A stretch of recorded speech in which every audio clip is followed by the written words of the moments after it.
Madame Thérèse Faye Diouf, maire de Diarère, membre du secrétariat exécutif national et initiatrice de cette plateforme Macky pour 2024. Vous avez initié cette plateforme Macky 2024. Quelles sont vos impressions? Bon, d'abord, je tenais à remercier en tout cas la direction nationale de notre parti et remercier également tous les camarades avec qui nous avons pris cette initiative pour organiser cette grande manifestation. Préciser également que nous l'avons organisée en 72 heures.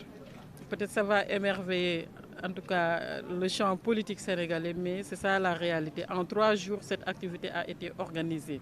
Nous n'avons pas également demandé même l'autorisation du parti ou du président. C'est une initiative. Nous avons jugé utile de porter encore le président de la République à la tête du pays en 2024.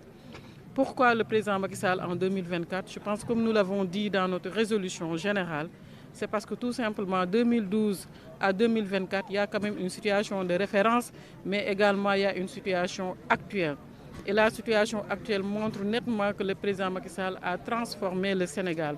et que le Sénégal est aujourd'hui sur la voie de l'émergence dans plusieurs secteurs. On peut parler de la santé, on peut parler de l'éducation, on peut parler également de l'agriculture, on peut parler dans le domaine des infrastructures, on peut parler sur plusieurs plans. Au plan international, en tout cas, son leadership également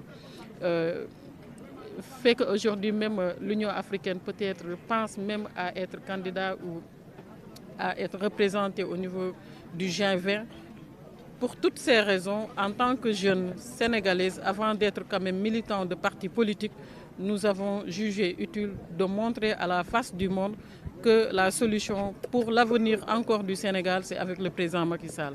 Pourquoi il est la solution? Nous avons en face de nous une opposition irresponsable, il faut oser le dire. Nous avons en face de nous une opposition populiste. Nous avons en face de nous une opposition violente. Nous avons vécu ce qui se passe actuellement à l'Assemblée, où on agresse des femmes députées, où on a même des difficultés d'installer le bureau de l'Assemblée nationale parce que nous avons des députés qui ne maîtrisent pas les textes et les lois de ce pays. Mais également, non seulement ils ne les maîtrisent pas, mais ils ne respectent pas les Sénégalais. Autre chose aussi, je pense que pour des raisons sécuritaires, je pense que ne serait-ce pour cette question-là, le peuple sénégalais a encore besoin du président Macky Sall. C'est pourquoi la jeunesse, mais également constituée d'anciens COJER, il faut le rappeler, nous avons tous été des membres de la COJER nationale. Et à un moment donné, dans la vie de notre parti, peut-être certains ne sont plus dans le mouvement des femmes, d'autres ne sont plus dans le mouvement des jeunes, ne sont pas dans le mouvement également des cadres. Il y a quand même une génération intermédiaire qui est là et qui a envie encore de continuer à servir le parti. C'est la raison pour laquelle nous avons sonné la mobilisation partout. Des jeunes nous sont venus de Tamba, de Ziguinchor, de Sédhiou, de Fatick, de Kaolack, partout dans le Sénégal. C'est les 14 régions qui ont été représentées ici à Grand Théâtre pour montrer notre volonté ferme à porter la candidature de son Excellence, Monsieur le Président de la République, en 2024. Merci. Vous avez parlé tantôt de l'opposition. Monsieur Ousmane Sonko hier a parlé sur RFI que la candidature du président n'est pas valide. Quelles sont vos impressions? Je ne pense pas à M. Ousmane Sonko de dire que la candidature du président Macky Sall est valide ou elle ne l'est pas. Attendons d'avoir la position du Conseil constitutionnel. Ce qui est important est qu'aujourd'hui, tout citoyen a le droit de dire que je soutiens Macky ou je ne soutiens pas Macky. Mais nous avons le droit de le dire et de le manifester et c'est ce que nous avons fait aujourd'hui. C'est bon?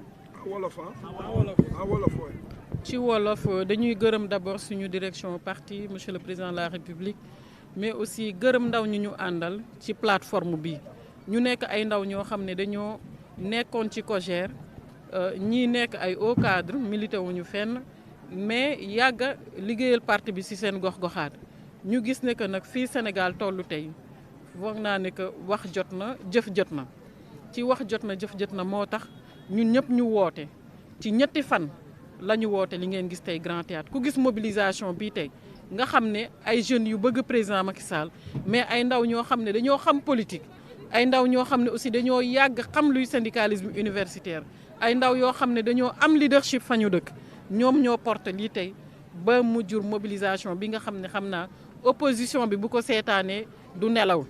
dañ daan woote place de l'Obélisque mais yàlla xam na ne que suñu doxalaatoon 1 heure de temps foog naa ne que leneen sax mënoon na fi am parce que looloo tax sax ñu mujjee ko jéem a baral ndax kaar yi ñu ngi doon continuer di ñëw te fii nit ñi xajatuñ ci foon donc ñuy wax ne que lu tax ñu ne président de la République Macky Sall parce que dañoo gis liggéeyam lii ci bourse familiale yi ci yoon bi TER baa ngi nii foog naa ne que nit ñi vite fait yaa ngi Diamniadio wala yaa ngi Dakar BRT bi mu ngi Dakar yoon yi partout dans le Sénégal accès universel à l'eau électricité loolu yëpp nag bu fekkente ne président Macky Sall ak gouvernement am ñu ngi koy defaral réew mi ñun avant ñoo nekk ay militantes ak ay militants parti politique dañoo nekk ay sénégalais ñu gëm ne que nag Sénégal kenn gënuñu koo bëgg moo tax ñu ne pour toutes ces raisons pour des raisons yi nga xamante ne aussi président Macky Sall mu ngi nekk ki nga xam mooy incarner la paix la sécurité la stabilité dans ce pays ñun ñu ne nag pour cette continuité ñun président Macky Sall la ñu tànn en 2024 pour mu nekk suñu mbër bu fekkente ne nag lii nga xam ne sénégalais yi gisuñu ko ñu rappelé waat leen ko parce que c'est la première fois ñuy gis assemblée nationale boo xamante ne pour nga installer sa bureau rek c'est tout un problème parce que nous avons à face de nous une opposition violente une opposition qui joue même sur la psychologie du peuple une